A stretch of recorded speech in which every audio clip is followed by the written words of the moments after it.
All right, good morning or good afternoon to everybody. Thank you so much for connecting through edX and welcoming to these amazing 2 weeks that we are going to have to be connected with New Zealand and to explore a little bit more about the options that we will have once the openings and once the borders open for international students. These webinars and these sessions are going to be in English. So if you feel that you don't have enough level of English, or if you feel that your first step is going to be to learn English first, please be in contact with one of our agents located in different locations across Latin America, and we will be able to help you. The main idea of this is to know a little bit more about the options and know a little bit more about the possibilities that we will have once the borders open to study in New Zealand. Most of the students just know about Auckland options, and our mission and our idea with all of this is just to expand a little bit more these borders and present to all of you all the different options that you have, just not on the North Island of New Zealand, also in the South, and also covering different options as diplomados, bachelor, master, PhD, and all the different branches possibilities that you will have here. So today we are going to be introducing a new institution and a new world that is going to become very popular into the education world in New Zealand, and it's called Pūkenga. And basically what happened was that the institutions in New Zealand and polytechnics in New Zealand are just joining and combining forces to one institution and to one name and to one brand, and it's Pūkenga. So today we have the privilege and the honor to present and to be with Peter Richardson, who is going to talk about this great institution and all the different possibilities that as a student, as an international student, you guys have. So Peter, thank you so much for joining us today, and welcome to this beautiful session. And yeah, let's talk about a little bit more about Pūkenga. Kia ora tātou. Thank you, Giselle. It's actually windy, rainy and cold in New Zealand, Aotearoa, but and that's not normal. Actually, it's coming into winter, so it probably is. So I hope you're doing all well in Latin America. I know it's actually Monday evening, is it? Yep, Monday evening. Yes, it is. It's Tuesday morning here, and so we're quite a few hours ahead of you. So I'm going to introduce Te Pūkenga, which in Māori means reaching great heights together. Okay, and so that's something that we're very proud of. The English name for Te Pūkenga is New Zealand Institute of Skills and Technology. So I'm just going to introduce you to the new entity. So my name is Peter Richardson. I'm one of the directors that are leading the Te Pūkenga International Strategy and Development, and also the transition into one big, large institution. So I will go through and what that means maybe for you. Of course, New Zealand, as you'll know, has two main islands, North and South Island. And so we have many institutions of technology or polytechs all the way across the country, 16 actually. And so those institutions are all moving into one institution. The first thing I'll do is actually play a video, if that's okay, which is our international video. So just bear with me while I bring that up. That's good. Okay, so this is I need to share my screen here. Okay, share the screen. So hopefully this will give you a bit of an introduction to our new institution, and I'll explain a bit more about it later. Can you see that okay, Giselle? Yes, we can.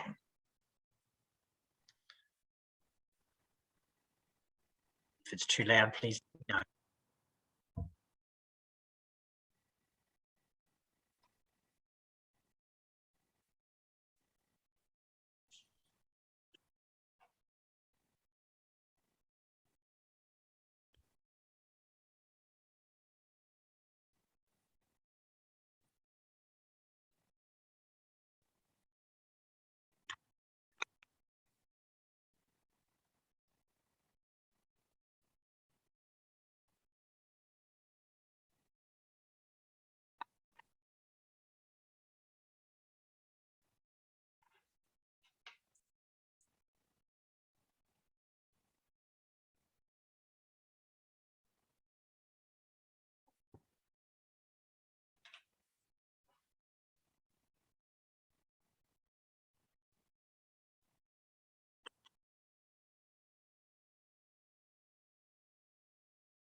Thank you. So that's just a brief introduction to Te Pūkenga.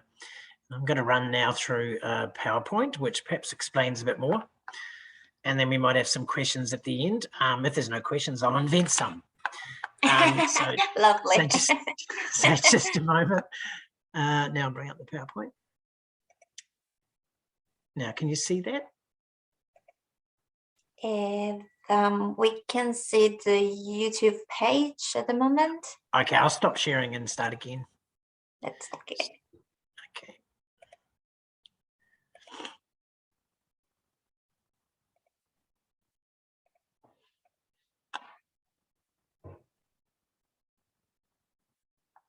Yeah, now we can see it. Right, let me just run through this. I'm not going to go too quickly because it probably is a little bit different to what you're used to.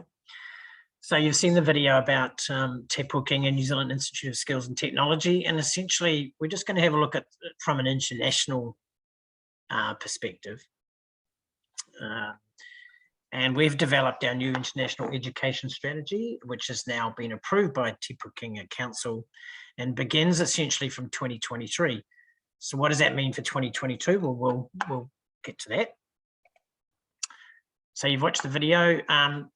So the second point there is Te Pūkenga actually brings all of the institutes of technology, the 16 of them, or polytechnics, and also 11, actually, I'll move that, sorry. 11 industry training organizations as well into one institution. So you can imagine how big that becomes. In fact, it then becomes the biggest institution in the country in terms of tertiary education, with nearly 240,000 learners right across the country. Some of those learners are learning on the job, some in campus and some online. Okay. Why are we doing this?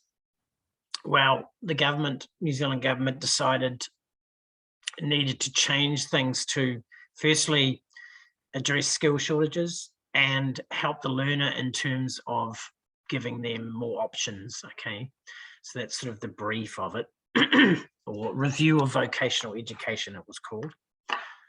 So Te Pūkenga was established a couple of years ago to address the skill shortages across our industries. And of course, that will apply to international students as well. So essentially, it's unifying the whole applied vocational higher education system in this country, which we believe will actually meet better the learner needs and employers and the regions. You may know a lot about Auckland, but there's a big part of New Zealand which is not Auckland. And if you don't live in Auckland, which I don't, then you think, you don't sort of think of Auckland's the biggest city, but it's only a small part of the country from a cultural, regional, skill perspective. Not that I'm putting down Auckland. Okay, so one of the other things that the government decided to do was to try and remove competition between all of these institutions across the country, because that's not always good for the learner, for the international student, in terms of things like fees and scholarships, the choices of where they study, the programs that they want to enroll in. And as you'll see a little bit later, actually it enables international students to shift as well. They might decide to do one semester here and then one semester in the South Island, and so on. Okay, so it will allow actual learners to study on campus, in work and online, and change their campuses. And let's have a look at that. So here's our two islands. I live in Tauranga, which is on the northeastern coast of the North Island, number 5 actually on this list here. And you'll see that where there are actually 16 institutes right across the country. And most of them are North Island based, but there's quite a few South Island organisations as well, institutions. So you'll see that they've all got their name. For example, Northern Polytech and Southern Institute of Technology. That will continue through until 2023 as co-branded. So Te Pūkenga and the institution will be co-branded. But from 2023 onwards, Each of those institutions will become part of one Te Pūkenga New Zealand Institute of Skills and Technology, and they will essentially become campuses or locations within that big head office of NZIST, Te Pūkenga. So they won't be competing with each other. They will be running, some institutions will have niche or different programs that might attract you to that region. So for example, Nelson is in the East Nelson, which is number 12, the top of the South Island, has viticulture or a heavy focus on vineyards and winery and so on. Other institutions like mine, for example, mine is number 5. We have campuses in Tauranga and Rotorua, and Rotorua is a heavily tourist, Indigenous Māori focus. Tauranga has a big focus on the port. It's the largest port in New Zealand. And so different focuses for different campuses and different regions. So as a learner, as an international student, that will actually give you the opportunity to think, well, actually, what do I really want to study? So where should I go? Okay. And you then may decide, actually, I've spent a year in Southern Institute of Technology. I'd now like to spend my last year of my postgraduate studies or masters or whatever that might be in another institution. Because the other thing is, these institutions, a lot of them will have the same programs, and they will be the same program. So you might even decide to study one semester at a time in a different campus to get to know the country better. Okay, so it's engaging in the whole country, not necessarily. You might decide you want to go to Auckland for a year and then go to Wellington, the bottom of the North Island, because in the first year, my family or my friends or somebody I know or some connection I have is in Auckland. But you'll have choices. And so these choices will probably be determined by lots of different reasons. The program, the location, you might know people, and so on and so on. But things like fees will be the same across the country. And so we'll have a unified system of well-being and looking after our students. Okay, so everything, a lot of things will be standard, but then there'll be a lot of different things, especially that relate to the region or the campus where you might want to go. Okay, so you might even decide that you would like to study near a ski field. Okay, so you can choose perhaps Dunedin, which is number 15 on this map, down the bottom of the South Island, which is close to the Alps and ski fields and so on. So lots of different reasons why people study, and this will give you choice, and then you can actually seamlessly shift to other campuses if they have the same programs that you choose.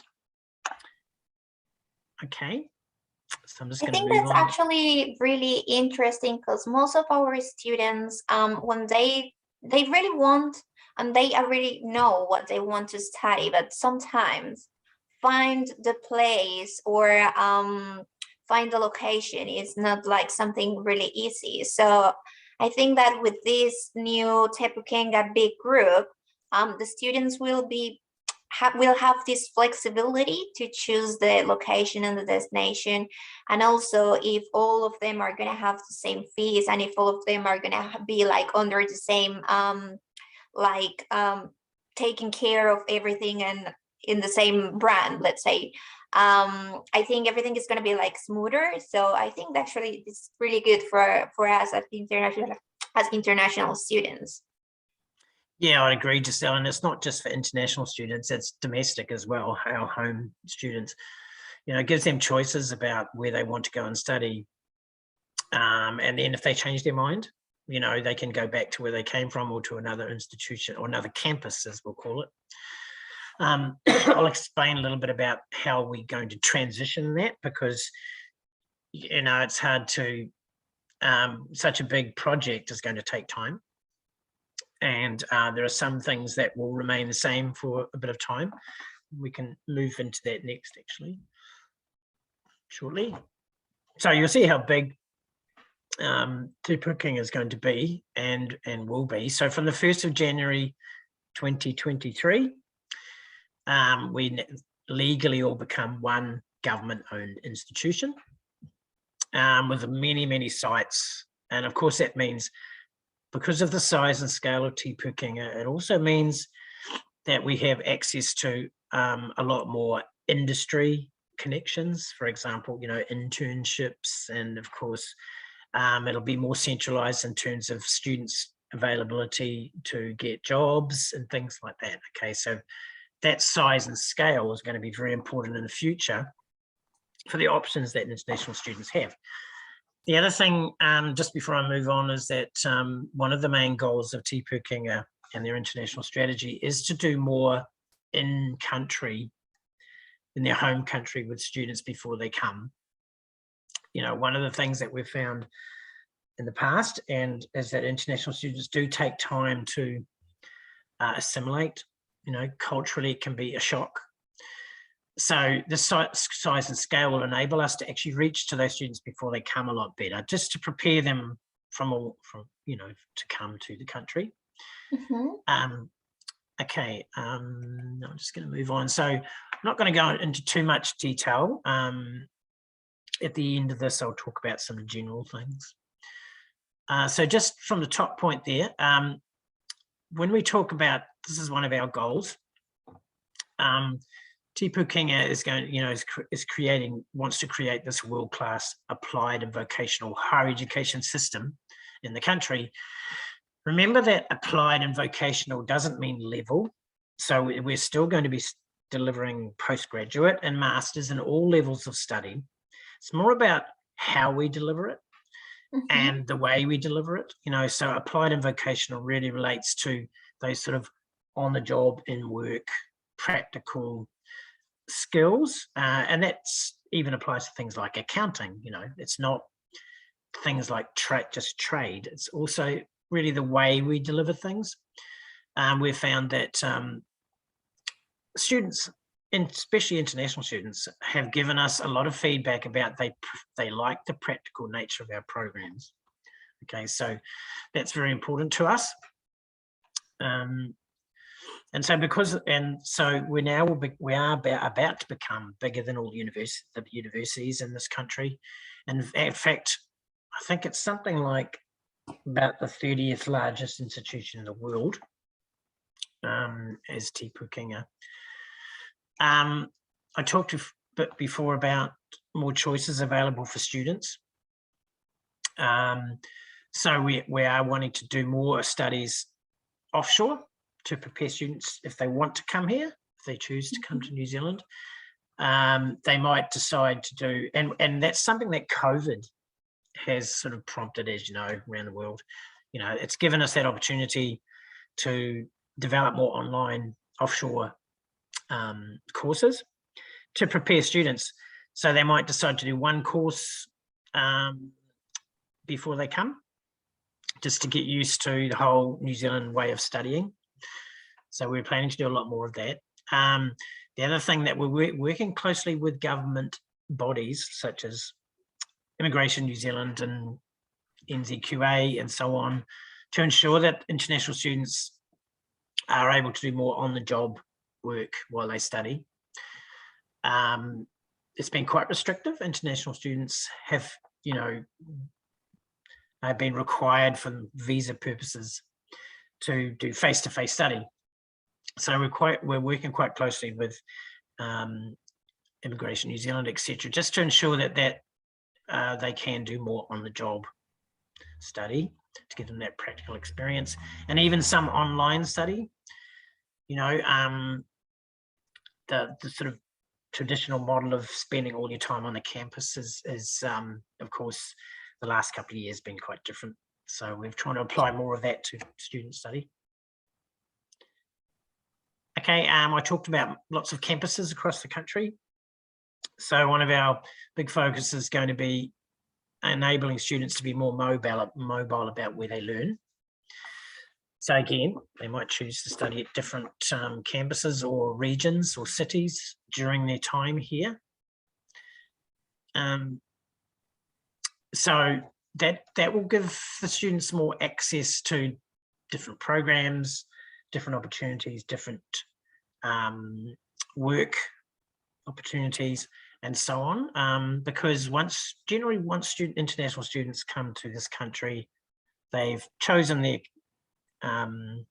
place to study, and that's where they stay, and they can, but they might decide they want to see more of the country. And nearly there. So one really important feature of Te Pūkenga's new international strategy is to ensure that we have bicultural or Māori experiences within the learning, that it's embedded within the learning. And this is in response to the international students who have asked for more of this. So that's, again, a large goal of ours, is to have that, gives international students that bicultural experience, because in general they love it, and we recognise that, and it'll be more part of their learning. Okay, now the final point here, which might lead to some questions. So 2022 is a transition year for Te Pūkenga. We're in the process now of developing systems for agencies, for students, for partners offshore, pricing, discounting, scholarships, our whole marketing, branding transition or work stream is happening. So all of these things are happening now. So if you're thinking about coming to New Zealand for 2023, nothing has really changed at the moment. You know, you still have a choice of where you go. You still have a choice of which institution you enroll in. Everything is pretty much the same. From 2023 onwards, we will start to move into this one brand, like I've been talking about. But if you're thinking about coming here for 2023, then nothing's changed. You can continue to make the choices that you want to make. And you will see some changes once you're here over that time in terms of branding and marketing and promotion. But nothing really from the perspective of right now. We understand that it's going to take some time. So that's why you'll be hearing from me representing Te Pūkenga, but you'll also be hearing over the next week too from the other the individual institutions, because they are, of course, still promoting their institution wherever it is in this country. So I would imagine so that's basically Te Pūkenga. So the transition period is happening now. Lots of changes for us, but from a student perspective, we can only see positives, and those positives that we've talked about. So certainly don't think of it as something to worry about. Think of it as something as a positive for you as an international learner moving into 2023. I think that's basically the PowerPoint. I know for international students, they're probably thinking about, when can I come? What's going on with borders? All these things. I'll stop sharing that. You know, I do have some things to say about that.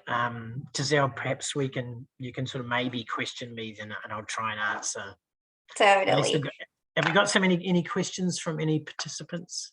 Yeah, that's an invitation for our participants. If any one of you have any questions, just please put it down there, and we will try to solve it. But yeah, basically, I think the main question our students have at the moment is when I can travel to New Zealand, what's happening there with the border restrictions, with the COVID situation and stuff. It's well known that all the different countries are starting to receive international students. So I think that's going to be really good to clarify, like, when can I apply, or when can I travel, and that kind of stuff. Sure. Now, remember, I'm not a licensed immigration advisor. Oh yeah, totally. So, although I did actually help develop that program. Let's just talk about the state as it is now, because I would just from indications from government as things are changing. In other words, they have laid down some rules for us for 2022, but it appears as though that could be a lot more positive than it is. How can I put that? So things will probably change a lot quicker than we thought. I think that New Zealand has now gone into, so we have what's called the traffic light system from COVID.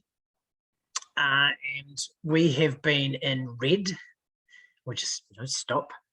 And under red, essentially we've still been quite restricted because of the level of the Omicron COVID variant in the country. And so that's been restricted in terms of hospitality and tourism and all sorts of different things. We've now just gone into what's called orange. And orange is where a lot of the restrictions are getting taken off in terms of being able to attend events, the size of people you can have at events, and all those sorts of things. And that, of course, affects our classes and our delivery in our institutions. We now, there's no limit to now how many we can have in a classroom. Okay, there are still some restrictions around, you've got to wear, well, restrictions, like some compulsory things, like, for example, wearing masks is still required on public transport, flying and trains and buses and so on. But we are starting to open up. So let's talk about the borders.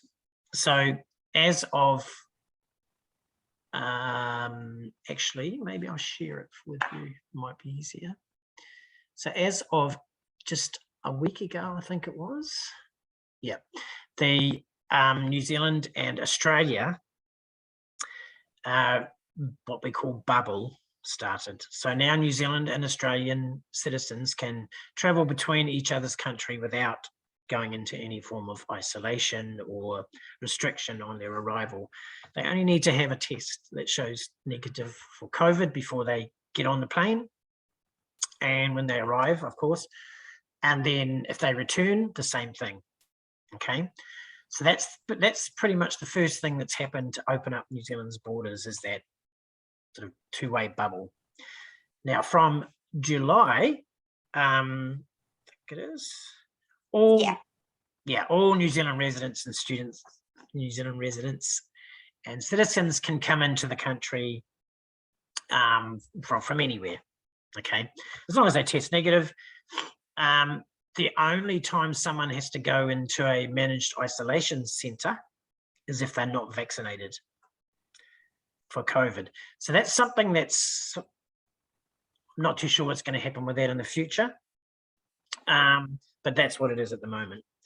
Now, in terms of international students, so we have had some cohorts of students come into New Zealand over the past 12 months. They have been very limited, so in fact, the first one was only something like 250 students, okay? The latest, what they call border exemption, or the fourth cohort, they call it, is 5,000 students are coming into New Zealand for mid-year start across the whole tertiary sector. And that includes universities, private institutions, and of course, Pūkenga. Pūkenga or NZIST, we were allowed 700 students to come in to study with us for mid-year, okay? So right now, there's a process going on with the government to approve the students that we've nominated to come in for mid-year, those 700 students. We might get quite a bit more than that. It depends on how many actually take up the offer. And so you may be one of those students, if you have either studied here before and couldn't come back, or you've studied online, offshore, online with us, or you are studying a program that is a skill shortage program. And that's important, so we'll come back to that. So that's the new cohort. But that again is a border exception. From October, the government has agreed to open up the borders fully to tourists and international students.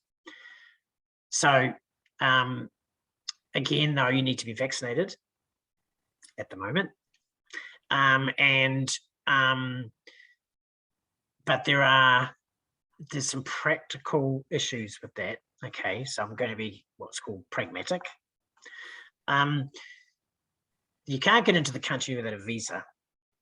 Okay, so the New Zealand government, even though they're opening it up to international students and to tourists, from October, it is going to be a little bit limited to the number of visas that they can process for 2022. They've already told us and asked us to give them indications of how many students might come in for later year intakes, like October, November, and because they don't want to be overwhelmed. Okay, so you may have the opportunity to come in October to study at the camp or the place that you choose, the institution that you choose. It does depend on the capacity that immigration has got to process visas. Okay, so practically speaking, really, the borders won't fully open up until January 2023. And why is that? And that's because Immigration New Zealand will be gearing up for that. So if you're thinking about coming in late 2022, you may have a chance to do that, but it could be quite difficult to organise from a visa perspective. However, if you're wanting to come in 2023, it looks like now that the borders should be fully open, and my advice would be to get your application in as quick as you possibly can, and make sure it is a good application with all the documents that you need through your agent or through your advisor. Because you want to make sure that you have giving Immigration New Zealand lots of time to prepare or to look at your visa application. So yeah, practically speaking, probably 2023 is when borders will be fully open, but October is a possibility. And so I'm probably rambling on a bit here, but just from a practical perspective, I can give you some sort of indication of what Immigration New Zealand would like to see first. So really, from a Pūkenga perspective, or the Institutes of Technology, they are very focused on skill shortage programs. So in other words, programs that meet the New Zealand long-term or regional skill shortages. So they will probably prioritise those for 2022, because they will have to somehow prioritise them, because they won't be able to keep up if we just get flooded with thousands and thousands and thousands of applications. So yeah, so just bear that in mind when you're applying for, if you want to come in later in the year. You may find that your program may not be on that priority list, and so you might have to wait till January. Okay, but I mean, that's not a big deal, but it is something that you might want to consider. A student might want to consider. Yeah, so what's happening here now with, so like I was saying, we're moving through the traffic light system. So hopefully, so Omicron has theoretically peaked, like a lot of other countries, and we're sort of, New Zealand's sort of following along behind countries like Australia, you know, where they peaked something like maybe a month or so ago with Omicron numbers. New Zealand probably peaked theoretically about maybe a week or two ago, although I'm not a scientist, but it sort of looks like it from the number of cases and hospitalizations. So that's a good sign, because that would tell us that maybe by, you know, middle of the year, we could see quite a low number of cases, in which case then we could move into the green traffic light stage, yeah, which would be awesome, because that would pretty much open up everything. You know, there'd be no restrictions, no requirements for masks, no requirements for anything. We're pretty much back to normal. The only thing that won't be normal is this, they'll still have a phased border opening, but that's more about visas. Okay, yeah. If you're an international learner and you're not vaccinated, I would suggest you get vaccinated, because you probably find it quite difficult to get into this country, at least this year, without being vaccinated. Now that might change, okay, but it's certainly something that, as a country, it's important to this country and most countries. You know, you can't I'm going to, in May, going to the United States to launch our new international strategy. You know, you've got to be vaccinated. You can't travel anywhere. So that's my first advice. And second is maybe consider, because we'll be putting on a lot of online offshore courses over that sort of later in the year period. If you're not sure, and you think, oh, no, I might leave it till I'll come in early 2023. Well, then maybe have a look at some options that you can do to prepare yourself, you know, to come. Okay, I think that's the state of the country.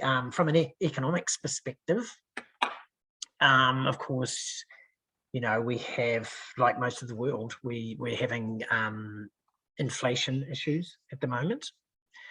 And that's essentially because of COVID and other things like the war in Ukraine. We have supply chain issues. So from an importing perspective, and so that, you know, we have quite high inflation at the moment. It's somewhere around 6%. So, you know, I think that's probably the case for most countries. And so it's something that you have to be aware of, that, you know, costs are rising. Okay, so you have to be careful and make sure you've got enough money to cover you and add a bit more. Yeah, totally.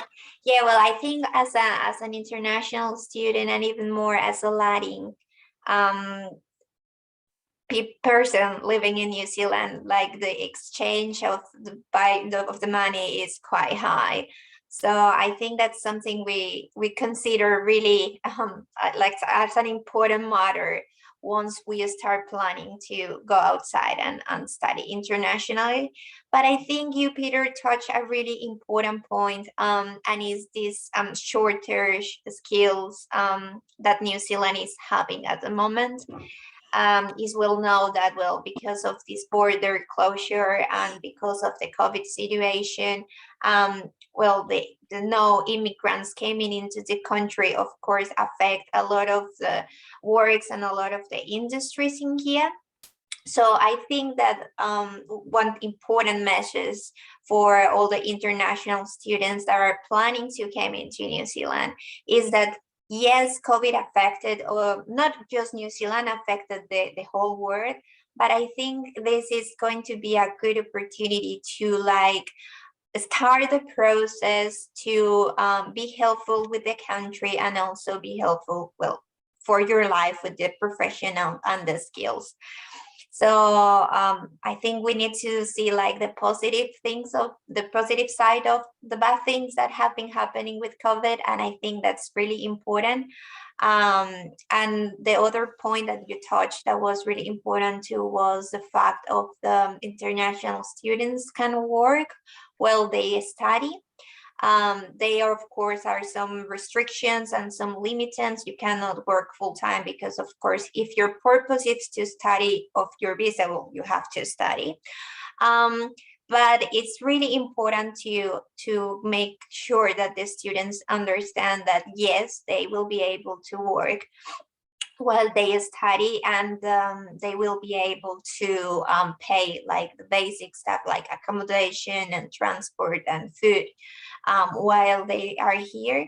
And they also will have the possibility to explore the country, because New Zealand is just not a destination for study. It is great for study, but it's also great to grab a car, drive 2 hours, and find the most amazing place on earth. So I think that's one of the things that as an international student, the first time that I came here, I was just like, oh my gosh, this place is just magical. So I think that 2 points are really important: the fact that the international students can work while they are studying, and the fact that New Zealand needs in this moment in time international students and people to cover these shorter skills that definitely are needed in New Zealand and in the country. Yeah, Giselle, you know, there's two types of work rights with your study. One is your in-study work rights. So in other words, what your work rights when you are studying. And you're right, you know, the fact that we haven't had tourists or international students come into this country for a couple of years now, longer, has meant that we've had a real shortage of workers in a lot of industries, in particular hospitality, tourism, well, right across the whole industry sectors, because traditionally international students, people on working holidays, etc., have filled those jobs, because most students are eligible when they study full-time to work so many hours a week, okay, so they can support themselves, not just financially, but it means that they can go out and meet people and learn the sort of Kiwi, New Zealand way of work and ethic, and at the same time get an experience for their CV and get paid, okay? Some people will do things like internships, which is not paid, but a lot of people choose to work, and that's important. Now, I do have to say, though, that the government is reviewing those in-study work rights. I have no idea what that will mean, and it'll be quite some time before they make changes. But they are also, then the other side, the other work right is your post-study work rights when you've graduated. That is under full review at the moment, and the Immigration New Zealand proposals have come out. I can't really say how it will affect, but you'll certainly know that before you come and study here. And if they do make changes, it'll be clear, and we'll make sure that students are fully aware of them before they make their choices. Because of course, post-study work rights and in-study work rights has got nothing to do with the institution or your agency that you deal with. It's actually New Zealand government rules. So you probably need to make sure you are fully aware of them. And if any changes come out, we'll be making sure that any students that contact us are aware of them as well. So yeah, it's the fact that we haven't had students and migrants and so on here for so long has created some real shortages in labour. However, if you're interested in finding out what the actual official school shortages are for this country, you can go on and have a look on the New Zealand government's Ministry of MB, it's called MBIE website, and the regional and long-term skill shortage program lists are on there, and that gives you a good indication of whether the program that you're studying is one that's classified as a skill shortage, which is something that would be good to know. Okay, and I know there are some certain things that are, for example, like chefing, you know, as a skill shortage. Engineers. I mean, there's an enormous amount of programs that are on that list. So have a look at it, because it could give you some confidence about what you're studying for the future. Okay. Yeah, totally. What else to sell? For right now, I think we already covered what it was important for us as a great introduction to make like a clear idea of what we are going to expect the next couple of days joining these amazing institutions across New Zealand, promoting the different programs. We have students interested in administration, nursery, healthcare, engineering, hospitality, and it's going to be really great to have them and present them the option to study different locations across New Zealand under the same institution. That is going to be Te Pūkenga. It is true that most of them, if it's not of all of them, are going to be traveling to New Zealand in 2023 because the reasons you gave us and explained us before. Borders will be open in October, but that doesn't mean that immigration is going to process visas instantly. They are going to take the time, and well, hopefully it's not going to take more than 4 months or 5 months to process a visa, but at this point in time, we don't know what's going to happen. So the only recommendation that we can do to our students is just try to load your application as soon as possible, and be patient, because unfortunately it's something that we cannot control. And it is well known that after all this COVID situation, and everybody in New Zealand has a good reputation about like the way that the COVID was managing here and all the opportunities. So the amount of people that is interested in studying in this country at this point in time is really huge. So it's better to be well prepared, and the opportunities that the students, that international students are going to find here are really good. And that's the purpose of all of these webinars, just to make sure that our students have all the options, all the possibilities, and they choose what they suits the best. So thank you so much, Peter, for joining us, for explaining us all of these beautiful joinment that the polytechnics across New Zealand are going to have under one name. I think this is great news. I think this is great progress too. And I think we are very excited to see what the future will bring from New Zealand and from the international students' perspective. Thank you, Giselle. Ka kite. Have a good day. You too. It's absolutely pouring down with rain now, so I better hope it's sunny wherever you are. Yeah, I'm in Dunedin, so hopefully it's sunny, but I think it is cold outside, so I'm just like doing the sunny side. All right, thank you. Take care, all right, everybody. thank you so much, Peter, and thank you so much for everybody for joining us on this webinar, and see you tomorrow with a new institution located in Nelson to explore the options that the region has to offer. Ka kite. Thank you so much. Bye-bye.